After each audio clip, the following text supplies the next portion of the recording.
Hariom everyone. The invocation for Atmabodha is different than for the Bhagavad Gita. And that's why we have given the translation on the screen. And you also have the transliteration where you can chant along. Om Pratah Smarami Hridhi Samspuradatmatattvam Satchit Sukham Paramaham Sagatim Turiyam Yat Swapna Jagara Sushuptamaveti Nityam Tad Brahma Nishkalamaham Nacha Bhuta Sangaha.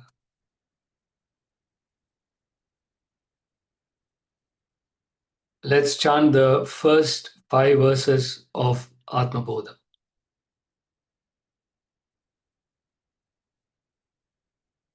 Tapobhikshinapapanam Shantanam Vitaraginam Mumukshunam Apekshyoyam Atmabodho Vidhiyate Bodhonya Sadhanebhyo Hi Sakshan Mokshaika Sadhanam Pakasya Vannivajnanam Vina Moksho na siddhyati Avirodhitaya karma Na vidyam vinivartayet Vidya vidyam nihantyeva Tejastimira sanghavat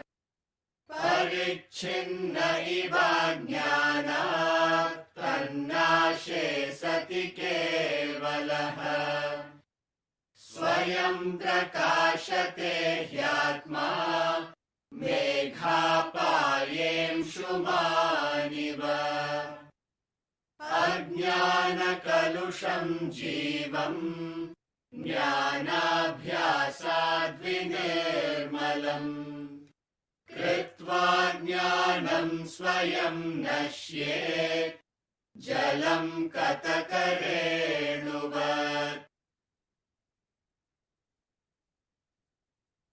How would you know that you are sattvic, rajasic, or tamasic in nature? Your waking and sleeping times will tell you that instantly. If you are a sattvic person, you will wake up early.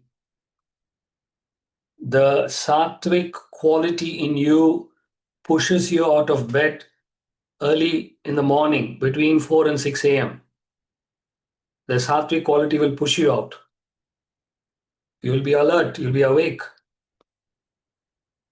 A tamasic person will struggle to wake up early.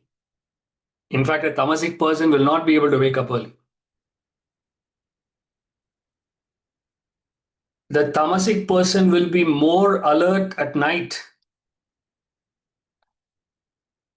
Late hours at night, the tamasic quality is at its peak. And the rajasic person is active during the day.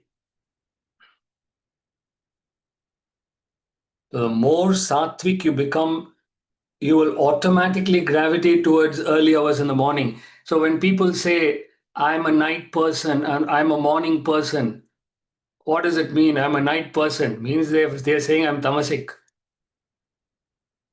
A morning person is a sattvic person. So if you are a night person, you've got to change it for your own development.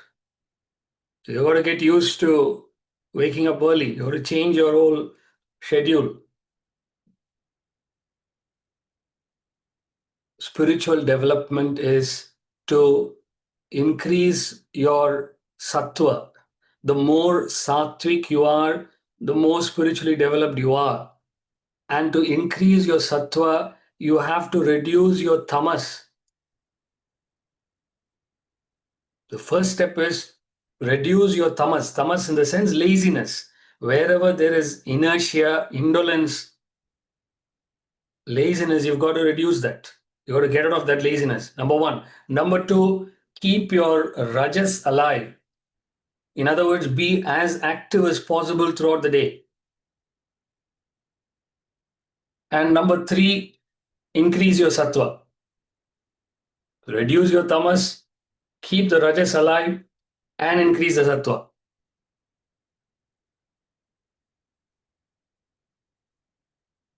And that's what Shankara starts off in the very invocation itself.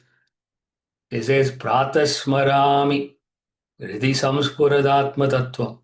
Pratasmarami means if you don't wake up early, there is no foundation for your spiritual development. How can you make any other efforts? All other efforts are meaningless if you don't wake up early.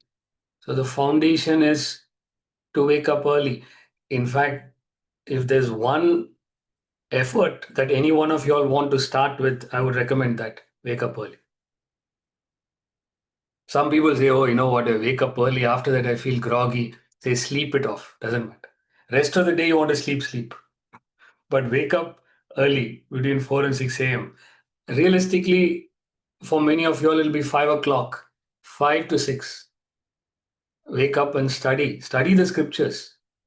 Now, why I'm saying that is because in South India, when I come from Chennai, there people wake up early, and what do? They read newspaper. You understand? 5:30 they read newspaper. So it's pointless. You wake up early. What you do during that time is you've got to study the scriptures, and that will improve your sattvic nature. That will strengthen your intellect.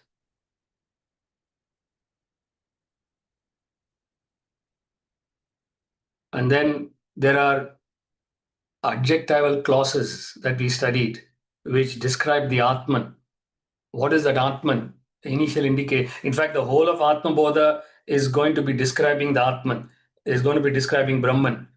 That's the whole of Atmabodha. But it just gives an indication in the invocation. Let's see the translation of the invocation. Just to summarize what we studied last week.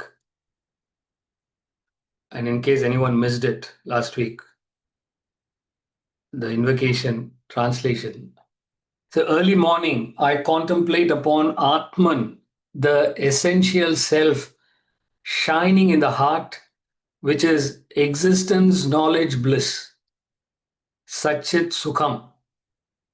It is a supreme goal, fourth, which constantly are there. Early morning, I contemplate upon Atman, the essential self, shining in the heart. So these are descriptions of the Atman. You know, what is the Atman? Atman is the essential self. It is shining in the core of your personality. It is alive. It is bright. You don't see it, but it is bright. It is Satchit Sukham. It is existence, knowledge, bliss. Supreme goal. It is a fourth, beyond the three states of consciousness, beyond waking, dream, and deep sleep, is the Turiya, fourth.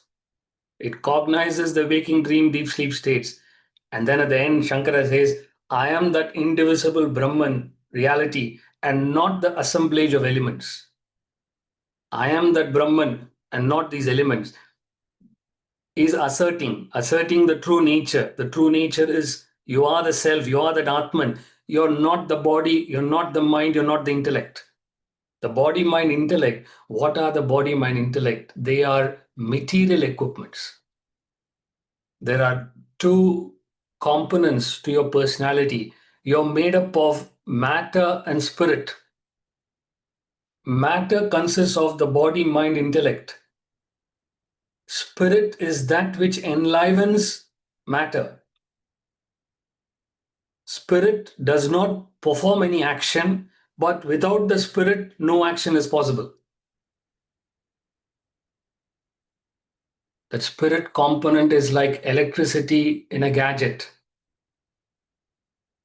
Just like electricity, when it flows through the gadget operates. But electricity is not responsible for the heat, it is not responsible for the cold. But without electricity, there's no heat, there's no cold. Atman is the enlivening principle, the spirit component which enlivens the material equipments. Now, where is the focus of attention? People's focus of attention is on the material components.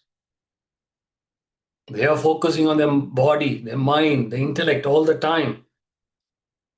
Spiritual development is to shift the focus away from the material components to the spirit, the self within. And that's what Shankara is powerfully suggesting. He says, I am that indivisible Brahman, not the assemblage of these elements.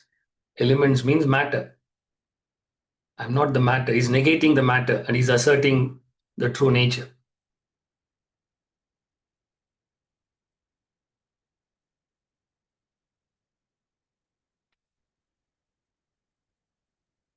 So, this is the invocation which is meant to stimulate your subtle intellect and also invoke the devotion. And with the devotion, you are well set to apply the intellect and learn the knowledge. And then we start with the first verse of Atmabodha. तपोभिक्षीण पापानां शान्तानां वीतरागिणां मुमुक्षूणामपेक्ष्योऽयम् आत्मबोधो विधीयते तपोभिक्षीण पापानां शान्तानां वीतरागिणां मुमुक्षूणामपेक्ष्योऽयम् आत्मबोधो विधीयते. This Atmabodha is composed for those whose sins are removed by austerities, who are calm, free from desires, and yearning for liberation. When the book is composed, the author is saying, who are those who are qualified to read this book? Who are those who are qualified to read the Atmabodha? 4 qualities are given here. Those who are qualified to study the scriptures, the Atmabodha. First quality, he says, annihilation of sins through austerities. Your sins are annihilated. Sins are destroyed because of tapas. Tapas means austerity. Second, I'll explain the qualities. I'm just stating it first. Second quality is calmness of mind. First is through austerities you remove sins. Number 2, mind is calm. Number 3, you're free from desires. And number 4, you have mumukshatva, desire for liberation.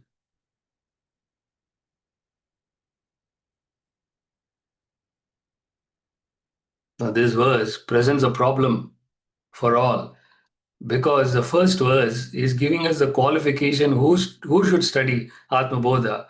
And when you look at this verse, what do you realize? You don't have any of the 4 qualities. You understand? You say, listen, what is he saying? Austerities, annihilation of sins, calmness of mind, freedom from desires, yearning for liberation. Nothing I have. I think I should better close the book and exit the class. You almost feel like that. No, don't do that. That's not the idea behind it. The reason why they give these qualities, the reason they do that is not to exclude people. But what they're trying to say is if you develop these qualities, you will be more receptive to learning the knowledge. Obviously, when Shankara gives this literature, he knows people who are studying it are not developed. In fact, that's why you're studying it, because you want to develop and you're not developed. But if you make an effort to develop these qualities consciously, what will happen? You become more receptive to learning. You'll learn more. You'll gather more. This is called as adhikari. This is a concept in spirituality. It's called adhikari. Adhikari means one who is qualified for admission into the spiritual path. You want to join a prestigious university, there's a qualification, there's an examination. You want to join Oxford or Cambridge, you can't just walk in. There's a qualification. You want to join the IIT in India, there's a qualification. It's not easy to get in. Similarly, for all professions, there are qualifications before you can join the profession. Even in the extract given by Khalil Gibran, Khalil Gibran writes an extract on giving. He talks about giving. And in that extract, he says, you should first qualify yourself to be a giver. Just because a person has money doesn't mean the person knows how to give. You need to qualify yourself to be a giver. And what is the qualification for a giver? Qualification for a giver is they should reduce the desires. When you reduce your desires, automatically the spirit of giving develops in you. It is not what you have that qualifies you as a giver. It's the reduction of desires. When you want less from the world, you'll want to give more. So everything, there's a qualification. Similarly, for spiritual path, what is the qualification? Everybody can't just walk in and say, I want to develop. There is a preparation necessary. Tapo bhikshena papana. Tapa. Tapa means austerity. How is austerity defined? Austerity is defined in the scriptures as conservation of energy and directing it to the chosen goal. The Sanskrit word is tapa or tapas. Tapas means to conserve energy from the lower pursuits. When your mind gets into lower pursuits, your energy gets wasted. So you conserve the energy from the lower pursuits and direct the energy towards higher pursuits. This effort is austerity.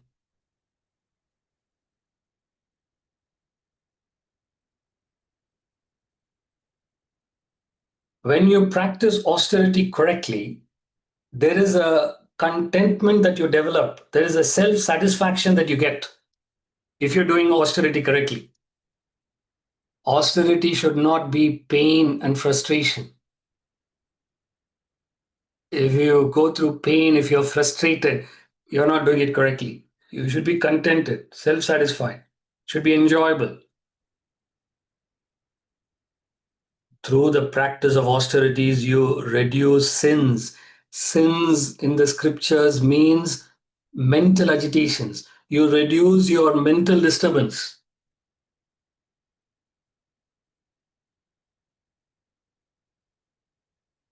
See, sin literally means what? Sin means inauspicious.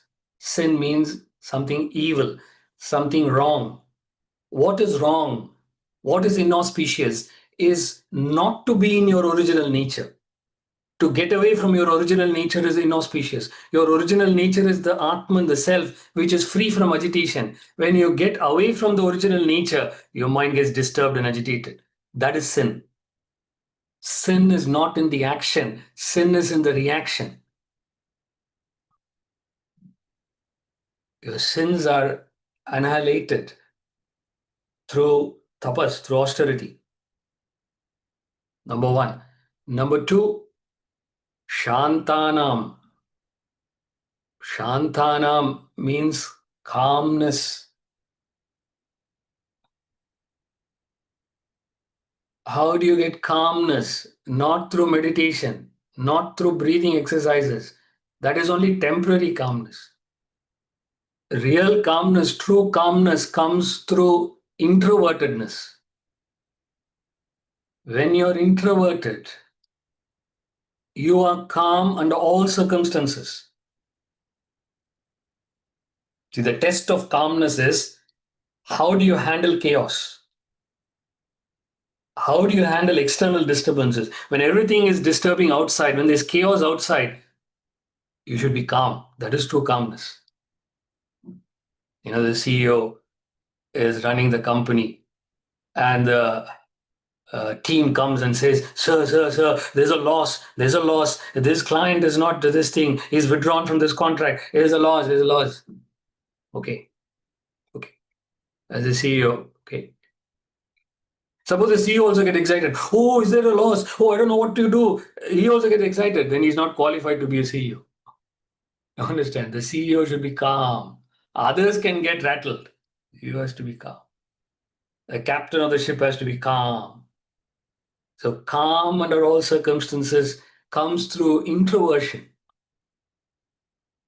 not being impulsive.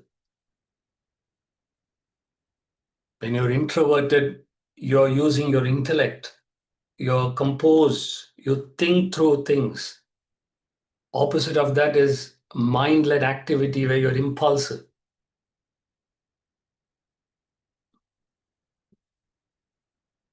Buddha was walking with his disciples and a person encountered Buddha and he started hurling abuses at Buddha. He said, Buddha, you're taking all these young people, you're wasting their lives, you're confusing everybody. He was abusing the Buddha, Buddha was calm. His disciples, they were getting agitated. So how dare this fellow talks to a master like this? They were so agitated. But they wouldn't say anything because the master was quiet. So they wouldn't say anything. And then the fellow abused and he went away. And then Buddha was walking and he was normally talking to his disciples. Then after a while, the disciples couldn't take it. They said, Sir, what is this? This fellow came and spoke all sorts of things at you and you were quiet. They got so angry. They were so upset. To which Buddha said, listen, somebody comes and gives something. You have a choice to take it or return it. I returned it, you all took it. You understand? That fellow was giving something, you all took it, and now you guys are suffering. I didn't take it. I said, no, thank you. I gave it back to him. So therefore, I am not agitated. I am not disturbed. See, that is introverted. Introverted means you understand in every situation there's a choice. How you approach the situation, you have the choice. You have control over that, whatever the situation is. Because Buddha's focus was not on what that person was saying, but what makes that person speak. What makes this person speak is the Atman, not what he speaks. He may be hurling abuses, and yet what makes him hurl those abuses is the Atman. So if you shift the focus of the Atman, you become introverted. Even if there's noise, terrible noise is there. You shift your focus not on the noise, but what is it that makes you hear? What makes you hear is that Atman, not what you hear. You become introverted. What makes you see is the Atman. You're not concerned what you're seeing. You become introverted. So that gives you that calmness. And third is freedom from desires. Vitaragina. Tapobhikshina papanam shantanam vitaragina. Raga means desires. Vitaragina means free from desires. Not preoccupied with merely satisfying your desires. There's nothing wrong in fulfilling desires, but the fulfillment of desires should not be at the expense of your self-development. You can fulfill whatever desires you want. There's no taboo to that, but not at the cost of self-development. So when the choice comes, you say, whatever is good for my development, I choose that, not fulfillment of desire. So in that sense, you're free from desire. Desire is not controlling your life. It's the goal of self-development that is controlling your life. And then the fourth quality, perhaps the most important of the four qualities, is mumukshatva. Mumukshu comes from the root word moksha. Moksha, as many of you all will know, is enlightenment, liberation, liberation from the thraldom of desires. So mumukshatva means a person who is yearning to get liberated, who feels bound and shackled. By what? By the materiality and sensuality of the world. You can have the best of things in life. You feel shackled by that. You feel suffocated by that. It's like suppose you're in a room full of smokers. What do you want to do? You just want to go out and breathe fresh air. Smoke is coming all around the room. Say, I just want breathe fresh air. Exactly like that. You feel suffocated.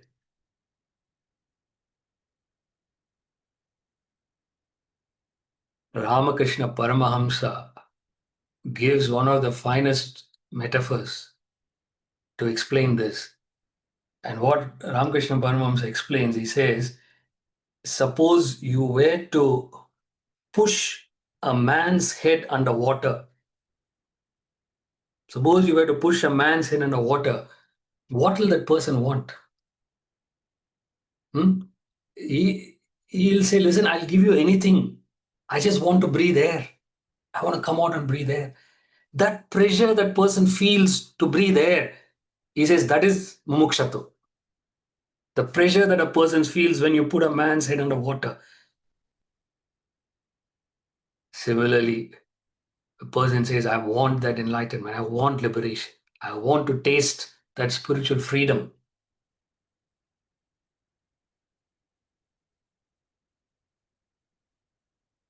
You feel shackled by that laziness. You feel shackled by your attachments. Said, enough is enough. I want to experience something better, something nobler. In the words of Wordsworth, Wordsworth says, to breathe the ethereal air, to breathe an ethereal air,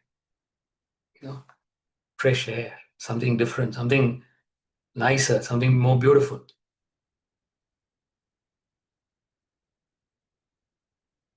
So see that the four qualities of adhikari, sins removed by austerities, at the physical level, mental level, calmness of mind, and intellectual level, free from desires, and spiritual level, mumukshatva, yearning for liberation.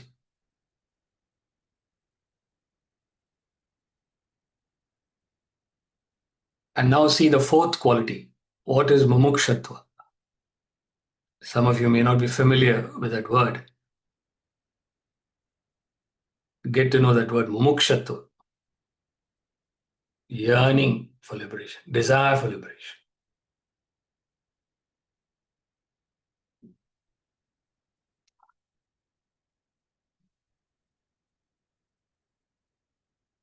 In this verse, Shankara also gives us aids for a student. Now, before you launch on with the spiritual study, there are four connections that are given. In fact, it is there in every scripture. In this book, it is more evident in this verse. He is giving us what is known as Anubandha Chatushtayam. Anubandha Chatushtayam means four connections for spiritual study.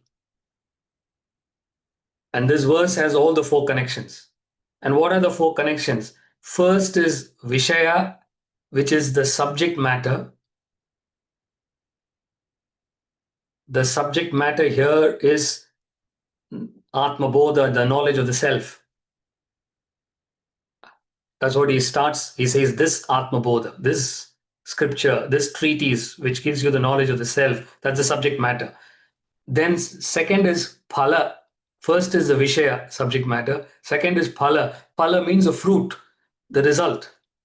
What is the object aimed at? The object aimed at is liberation. There's a purpose for giving this literature. It's not that they're simply sitting down and writing something. There's a goal to be achieved, which is enlightenment. Third is Sambandha. Sambandha is the relationship between the subject and the object. The knowledge of the self leads to liberation. There is a cause and effect. So first is the Vishaya, the subject. Second is the Phala, the object. Third is Sambandha, the relationship between the subject and the object. Fourth is Adhikari, qualification.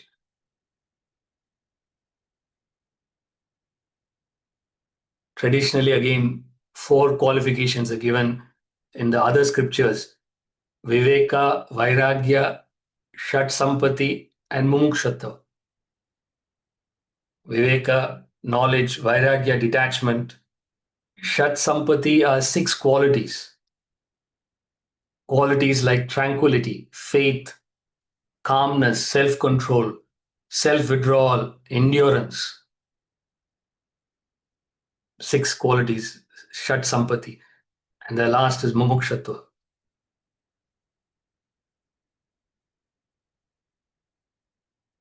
See that. Anubandha Chatushtaya. 4 connections for spiritual study. Vishaya, Phala, Sambandha, Adhikari. Subject, object, relationship, and qualification. Even these are aids for the student to approach the book in the correct manner. He's clear what is the goal. He's clear what his effort should be. Where should he be focusing his efforts on?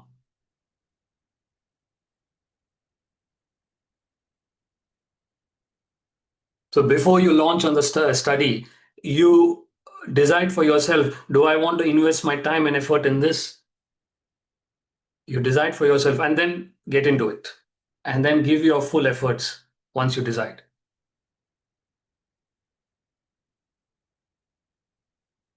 Spiritual surrender is not blind surrender. It should be based on understanding. You understand and then surrender fully.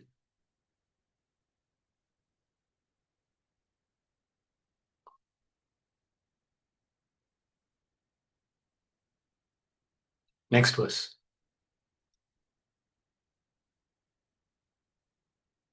बोधोऽन्यसाधनेभ्यो हि साक्षान्मोक्षैकसाधनम् पाकस्य बह्निव ज्ञानम् विना मोक्षो न सिद्ध्यति बोधोऽन्यसाधनेभ्यो हि साक्षान्मोक्षैकसाधनम् पाकस्य बह्निव ज्ञानम् विना मोक्षो न सिद्ध्यति. Of all spiritual disciplines, knowledge of self is verily the direct means for liberation, as fire for cooking. Liberation cannot be attained without knowledge of self. Now, you will see virtually every verse that we're going to study, there will be one metaphor, one simile, one example in virtually every verse. And that's the advantage of this book. You can have plenty of examples to understand what the self is and what you should do in the spiritual path. So here, the essence of the spiritual path is given. And what is the essence of the spiritual path is to gain the knowledge of the self. Of all spiritual disciplines, of all the spiritual sadhanas that you can perform, he says the highest and the best is knowledge of the self. What does it mean, knowledge of the self? Is there is a direct cause and effect relationship.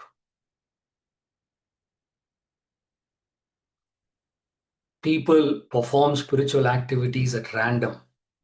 Nobody has any clue why they are doing whatever they're doing. They are doing mostly because their family does it. They are doing it because of some superstition, some blind belief. That's not the way to perform spiritual activities. It should be structured. You should question yourself, what is the purpose of this activity? The effect is liberation, which is what we have established. The purpose of this whole spiritual exercise is to achieve liberation. The cause of liberation is giving us here. The cause of liberation is knowledge of the self. Just as to cook the food, you need fire. You need heat to cook. Without fire, without heat, you can't cook. Similarly, for liberation, you need knowledge of the self. Naturally, anybody can ask the question, now, what about other spiritual activities? What about prayer, worship? What about study? What about bhajans? What about pilgrimage? What happens to all those sadhanas? What part do they play? See, the part they play is they play the part of preparation. Just as before you cook, you prepare the meal, you cultivate the fruit and vegetables, you pluck the fruit and vegetables, you clean the fruit and vegetables, you cut the fruit and vegetables. But all that is a preparation. And what do? Finally, you cook it. Only when you cook it, it's ready for you to eat.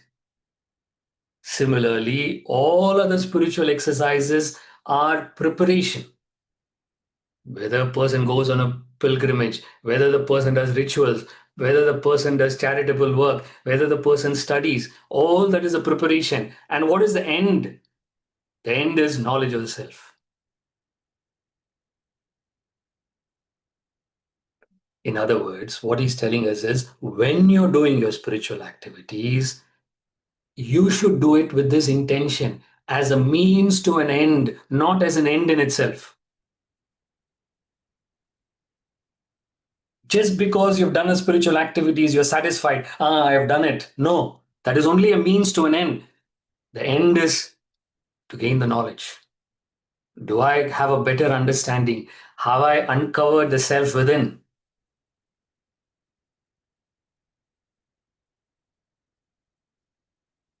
It is not the performance of the spiritual action that develops you, but it is that intention behind the action. While you're performing the action, where is the focus? If the focus is on the self within, then you develop spiritually. But if the focus is on getting enjoyment out of the action, say, suppose you do exercises. Someday, when you do the exercise, the trainer pushes you, and that day you feel more pain. You get irritated. Oh gosh, the fellow, how much he's pushing me, because of the pain. But at the end of it, what do you realize? You actually become stronger. You hated that exercise. Incidentally, the exercise that are good for you, you'll hate it. You understand?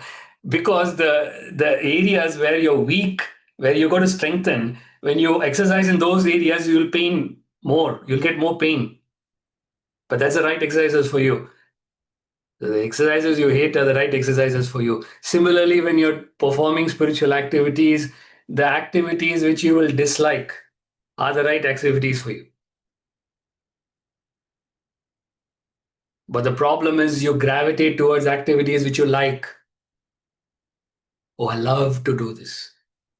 Whatever you do, yes, you can do it, but you've got to also look into those things which are right for you. Even though you don't like it, you still have to do it. So all spiritual sadhanas, activities are preparation, but the end result for all those activities are knowledge. Knowledge means understanding. Do I understand the self better?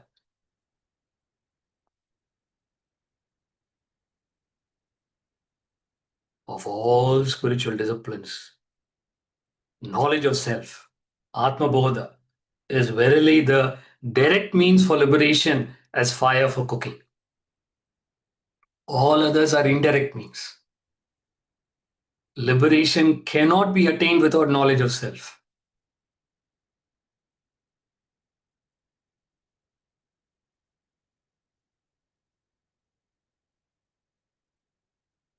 A person mistakes a rope to be a snake.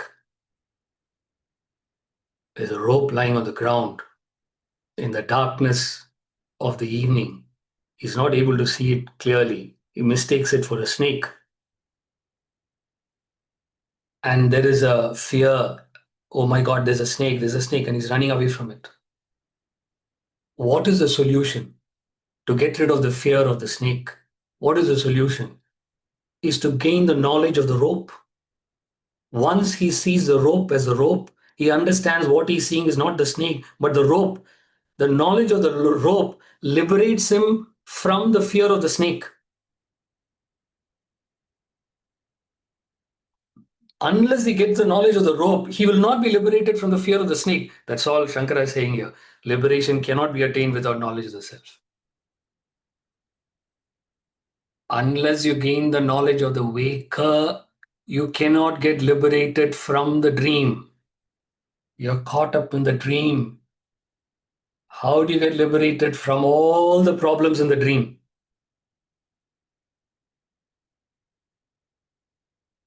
The wife is nagging you in the dream. A husband is hysterical and shouting at you in the dream. Children are making too much noise in the dream. And the teacher is telling you off in the dream. All problems you're getting in the dream. What is the solution for all the problems in the dream? Wake up. Once you wake up, all the problems in the dream disappear.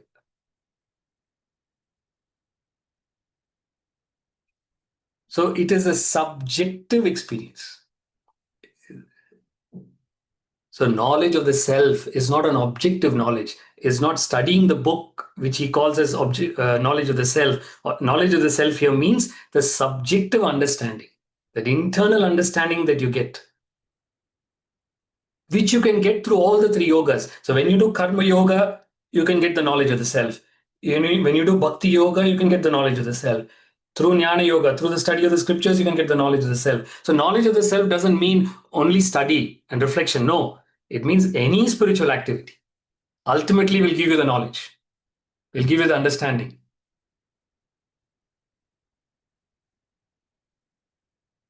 If you approach it in the right manner. If you don't approach it in the right manner, it won't give you the knowledge.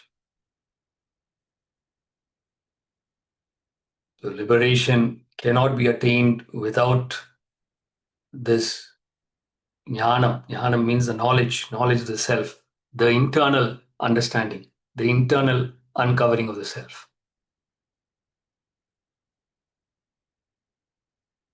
Okay, next verse. अविरोधितया कर्म नाविद्यां विनिवर्तयेत् विद्या विद्यां निहन्त्येव तेजस्तिमिरसङ्घवत् अविरोधितया कर्म नाविद्यां विनिवर्तयेत् विद्या विद्यां निहन्त्येव तेजस्तिमिरसङ्घवत्. Action cannot destroy ignorance, as it is not opposed to ignorance. Knowledge alone destroys ignorance, as light destroys deep darkness. See, another metaphor. Tejas Timira Sangavat. Timira Sangavat means deep darkness, dense darkness. So that dense darkness is destroyed by light. Only light can destroy darkness. Similarly, only knowledge can destroy ignorance. Here, Shankara exposes the limitation of action. Throughout the Bhagavad Gita, Krishna speaks about the importance of performing obligatory duties. You got to perform your obligation. Niyatam kuru karmatvam karmajayo akarmanah. Niyatam karma means what you ought to do. Your obligated duties you got to perform. And here, Shankara says, through those obligation actions, you can't destroy ignorance. Then you're wondering, then why do I perform obligation?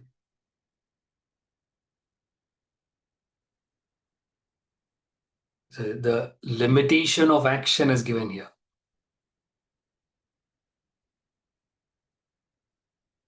You got to think carefully. What is the cause of karma? Karma means action. What is the cause of action? Why do people act in the first place? Whatever you're doing, why are you doing whatever you're doing? Is because you want to fulfill a need within. People are active because they want to fulfill a need. And that need is what you call as a desire. There's a need within you want to fulfill. And this is the definition of a desire. How is a desire created in the first place? The desire is created in the first place because there is a feeling of void within, a feeling of emptiness within. To fill this feeling of emptiness, thoughts are rushing into the world. A person acquires and acquires and acquires. There's nothing wrong with acquisition, but I'm saying the person keeps acquiring. For what? Because the person wants to fill that emptiness within. Another person enjoys and he enjoys to fill that emptiness within.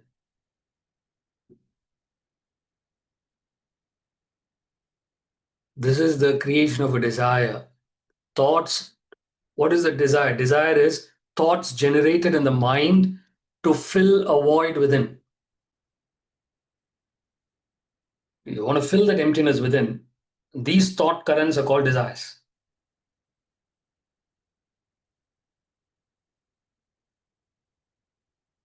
Are you all following till here? There's a emptiness within. You feel empty within. Therefore, you're generating desires to fill that emptiness within. Why is there that emptiness? Why do people feel that sense of emptiness? Everybody feels that emptiness. From the president to the prime minister to the CEO to a common person on the streets, everybody feels emptiness. Why is that emptiness? Where is that emptiness coming from? Emptiness comes from ignorance of the self.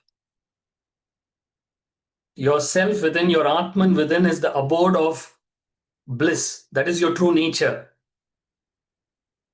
You are whole, you are complete, you're full. Learn this word, paripurna.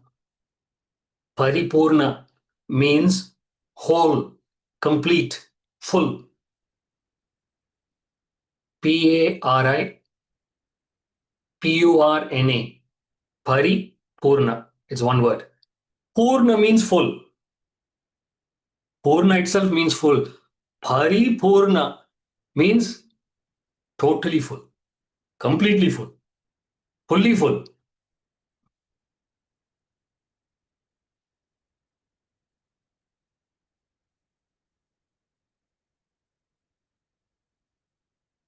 To the brim is filled up, completely to the brim. Like when they serve the pint in the pubs, fully it's filled up. They use a card to cut that on the top. They serve it fully. Otherwise, the customers say, no. See, you got to fill more. Varipurna is that. Varipurna means there's no space left for anything. I know it's too early for a drink in the morning, but anyway, this example conveys it very well.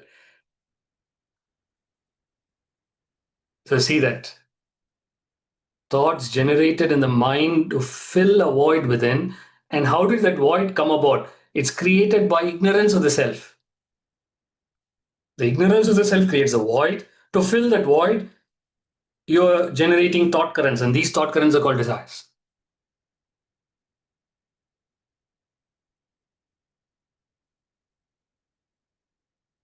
Nobody understands it. You understand? Everybody has got desires, but they don't know where these desires have come from. They don't know what to do with these desires. And in that ignorance, they keep on acquiring, they keep on enjoying with the hope that they will feel full, they'll feel complete. Nobody has found completion by satisfying the desires. You can get all that you want to get, you will not feel that completion. Because the only way you can get that completion is how? By removing that ignorance. Unless you remove that ignorance, that feeling of emptiness will not go. That's why the richest person wants more riches. The most powerful person wants more power. The most beautiful person wants more beauty. Why? Because you can't get rid of that emptiness by fulfilling the desire.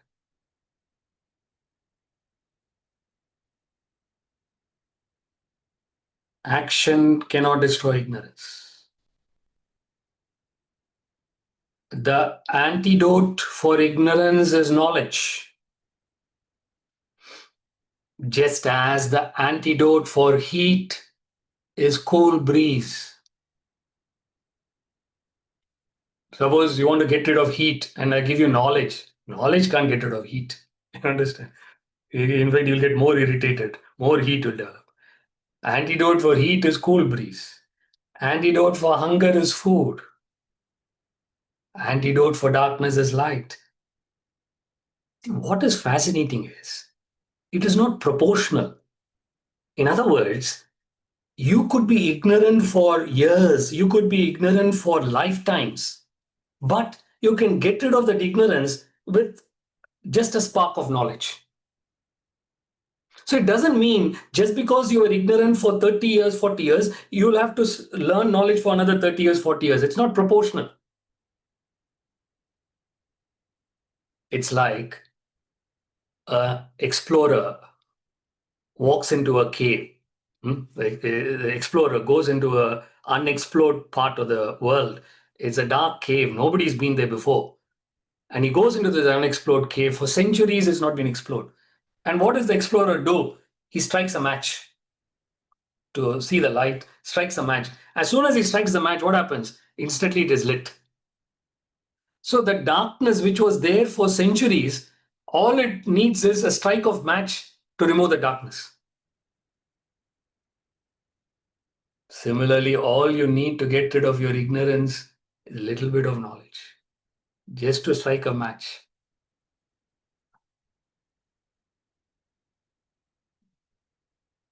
So he's giving us the power of knowledge. The power of knowledge is so much that years and years of ignorance, it can go in an instant.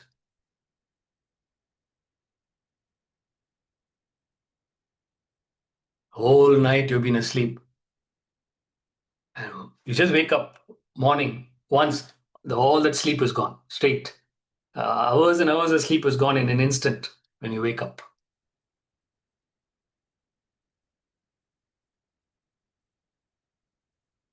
So that's where the focus should be. That's what Shankara is saying. So whatever you're doing, doesn't matter whatever spiritual activity you do, but your focus should be is, I need to get that knowledge. I need to get that understanding. I need to get that liberation, enlightenment. That should be the focus. That is the sadhak. That is a student.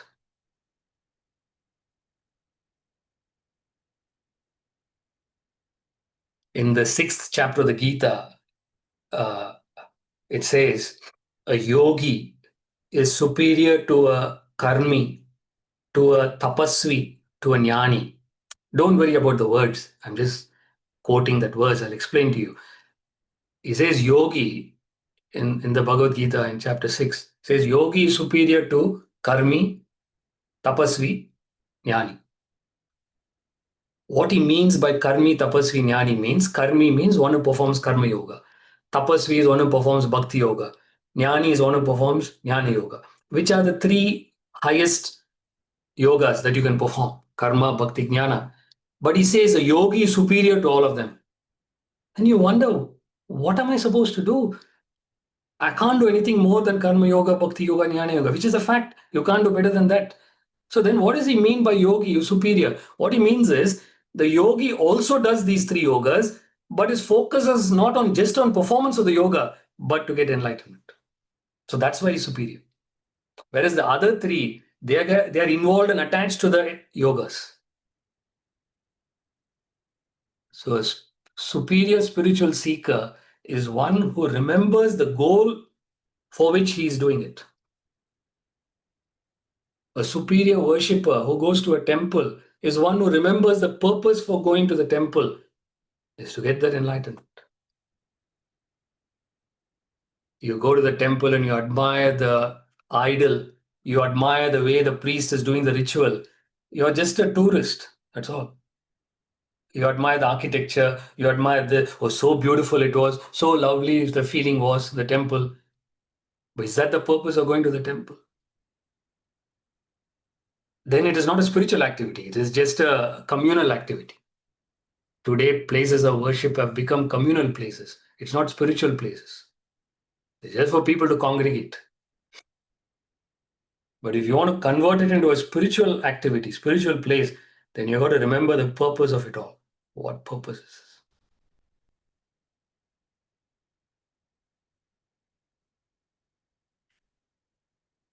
Action cannot destroy ignorance as it is not opposed to ignorance. The cause of action is ignorance. Action comes because of ignorance. So how can action get rid of ignorance? It's not possible. Whereas knowledge is opposed to ignorance, therefore knowledge can destroy ignorance.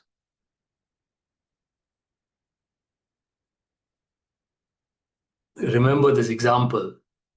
If you remember this example, you'll understand. Otherwise, the concept may sound abstract. This example will help you. It is like the example of pole vault. In athletics, when they play pole vault, the athlete runs with the pole. It's a long pole, and then he picks the pole on the ground, heaves himself up to the barrier, and then what does he do? Drops the pole and crosses the barrier. This is pole vault. Comes, picks that pole, goes up. You can't jump that barrier without the pole. You need the pole to go up. But if you take the pole with you, you're disqualified. You have to drop the pole. Similarly, the three yogas, karma yoga, bhakti yoga, jnana yogas, they are the pole to take you to your spiritual heights. It's a pole which with you go to the spiritual heights. But then at the last part of the spiritual journey, you've got to drop the pole. You go beyond the three yogas. You use the pole to go beyond the pole. You use the three yogas to cross the three yogas. You need spiritual activities, but not get attached to it.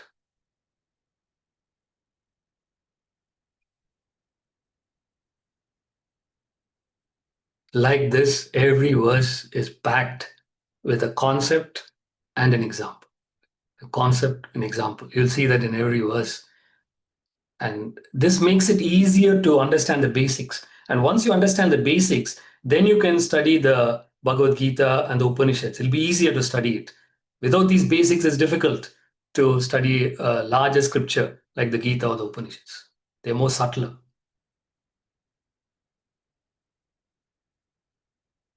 Okay.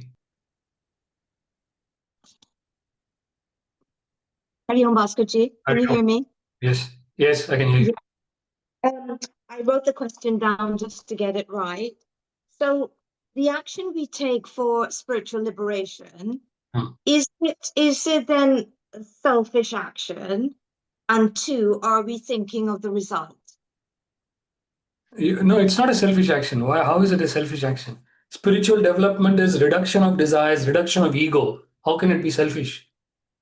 Because we're doing it for ourselves to When gain you say goodwill. ourselves, for whom you're doing it?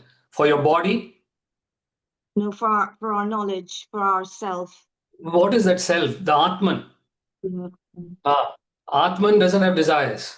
Atman doesn't have selfishness. So spiritual activity means reduction of desires, reduction of ego. What is selfishness? Selfishness is ego and desires. So spiritual activity is reduction of ego and desires. How can spiritual activity be selfish? Spiritual activity is designed to reduce selfishness. You are not focusing on your little self, you're focusing on the supreme self. That is the difference. When you focus on the little self, then it is selfish. You're focusing on the Atman, the supreme self. That is not selfish, that is beyond desires, that is beyond your limited personality. What about the result? Because we're doing this for a result. Of course, if you do it without a result, it's an aimless action. Suppose there is no result behind action. Why are you doing that action? It's a waste of time. It's an aimless action. You need to have a result behind the action. Only then the action will be proper. Only thing is, don't get obsessed by the result. That's all. But you should have a result. If there's no result, what is the point of doing the action?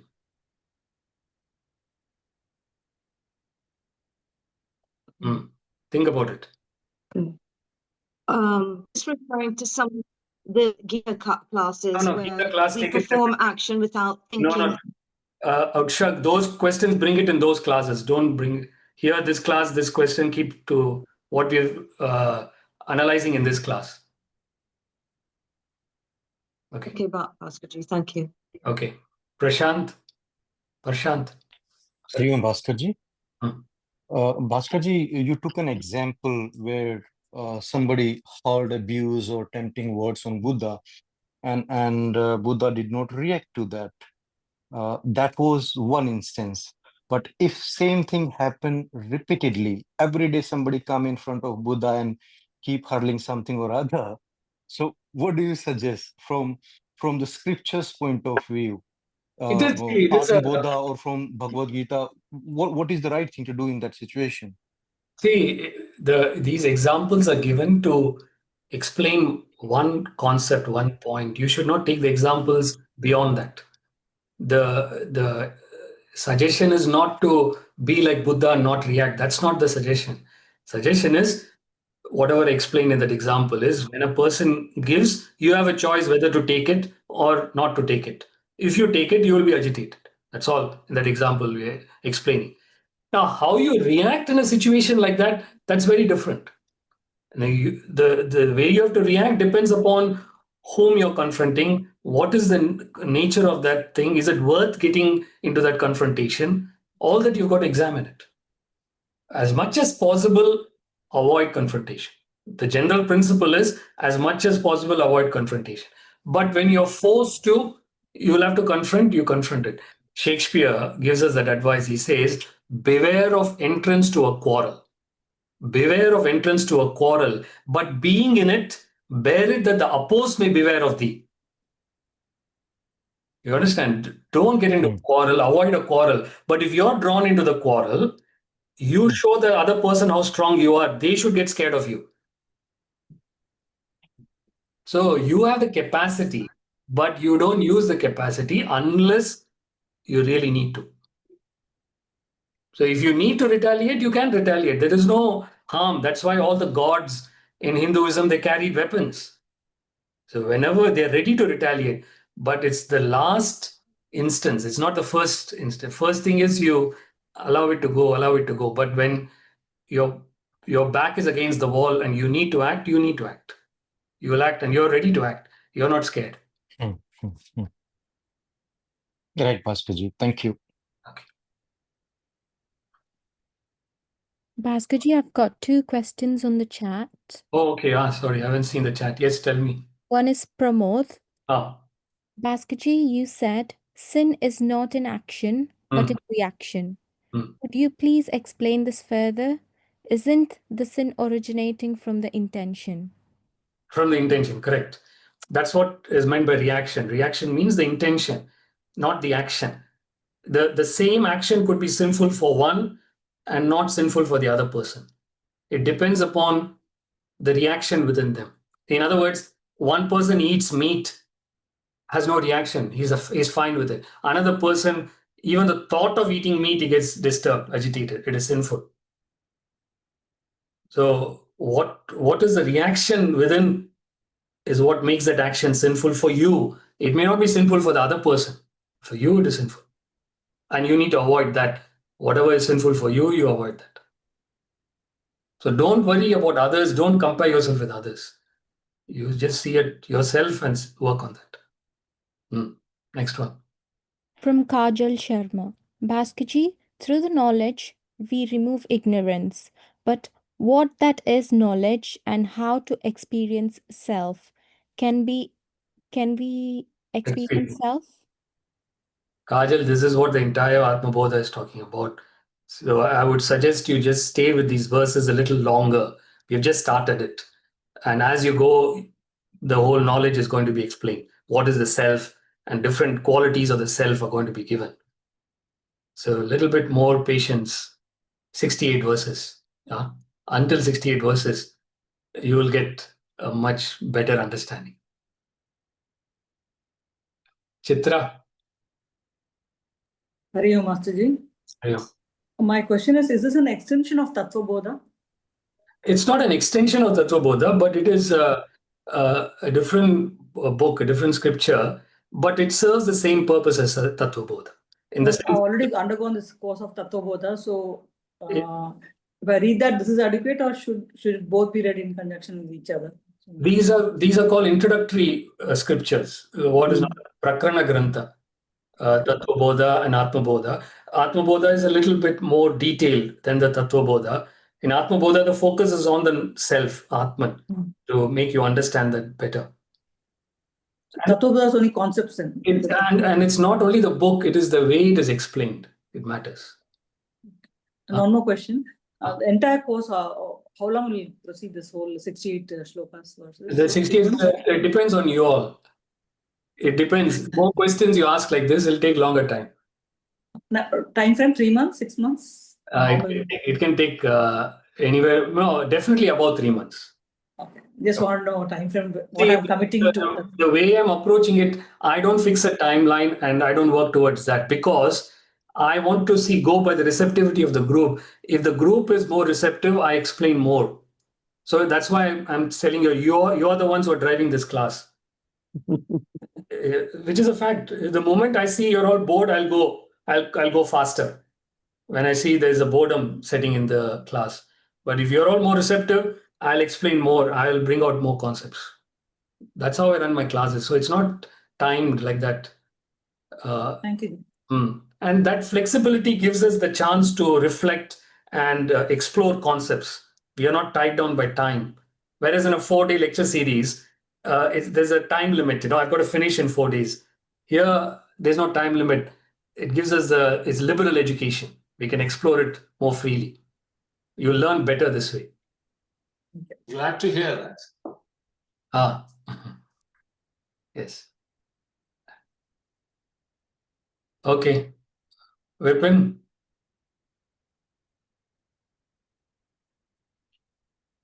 Unmute, Vipin.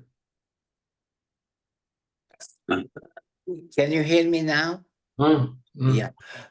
When you give the examples of different things, like you mentioned about preparation of vegetables, or the or the example of Gautam Buddha, I think it makes a lot of more sense to understand the meaning behind it, and one gets more prepared to understand the meaning of it and trying to analyze for one own self to understand a bit more.